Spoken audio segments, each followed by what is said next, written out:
சந்தியா ராகம் சீரியல் ரொம்ப சக்ஸஸ்ஃபுல்லா போயிட்டுருக்கு ஜீ தமிழ்ல. இந்த சீரியல்ல மாயா அப்படின்னு நடிக்கிறவங்கள நிறைய பேருக்கு ரொம்ப பிடிச்சிருக்குன்னே சொல்லலாம். இவங்களுடைய ரியல் லைஃப் ரொம்ப இன்ட்ரெஸ்டிங்கான இருக்கும்னே சொல்லலாம். ஏன்னா அந்த அளவுக்கு வெஸ்ட் பெங்கால்ல இருந்து இங்க வந்து நிறைய பேருடைய மனசுல இடம் பிடிச்சிருக்காங்க.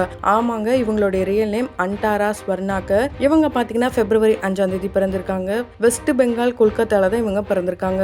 ஆரம்பத்துல மௌனராகம் அப்படின்ற சீரியல்ல தான் ஸ்டார் மேல பூஜா அப்படின்ற கேரக்டர் பண்ணியிருப்பாங்க. இவங்களுக்கு ஹிந்தி ரொம்ப நல்லாவே பேச தெரியும், சூப்பரா பேசுவாங்க.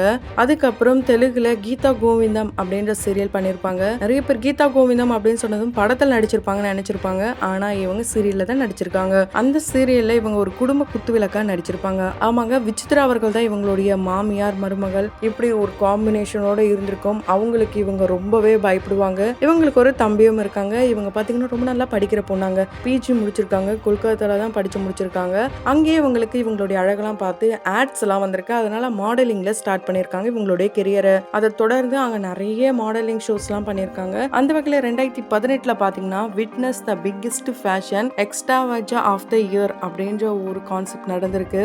அது கொல்கத்தால இக்கோ பார்க் அங்கதான் நடந்திருக்குங்க. கொல்கத்தா ஃபேஷன் எக்ஸ்போ 2018 இதுதான் அங்க நடந்திருக்கு. அதுல இவங்களும் ஒன் ஆஃப் த மெம்பராகவும் இருந்திருக்காங்க. இவங்களுக்கு ரம்யா கிருஷ்ணன் அவர்கள்லாம் ரொம்ப பிடிக்குமாம். அவங்க கூட நின்று ஒரு போட்டோ எடுத்துட்டு ட்ரீம்ஸ் கம் ட்ரூ அப்படின்னும் இவங்க போட்டிருப்பாங்க. இவங்கள சந்தியா ராகம் சீரியல்ல ஒரு வில்லியா பாப்போன்னு பார்த்தா ஹீரோயினா வந்து கலக்கிட்டு இருக்காங்க. குறிப்பா மாயா சீனு இவங்க ரெண்டு பேருடைய அந்த கியூட்டான லவ் சீக்வன்ஸ் நிறைய பேருக்கு ரொம்ப பிடிச்சிருக்குன்னே சொல்லலாம். இவங்களுடைய அம்மா தான் சந்தியா தான் காலமா இருப்பாங்க. அவங்களுடைய இறப்புல இருந்து இவங்க மீள முடியாம இருப்பாங்க. அவங்களுடைய பெரியமா தான் ஜானகி, அவங்க கூட தான் இவங்க வளருவாங்க. அவங்களுடைய பொண்ணு தான் தனலட்சுமி. இவங்க ரெண்டு பேருக்குமே ஆகவே ஆகாது. இப்போ புவனேஸ்வரி அப்படின்ற ஒரு வில்லி இறங்கியிருக்காங்க.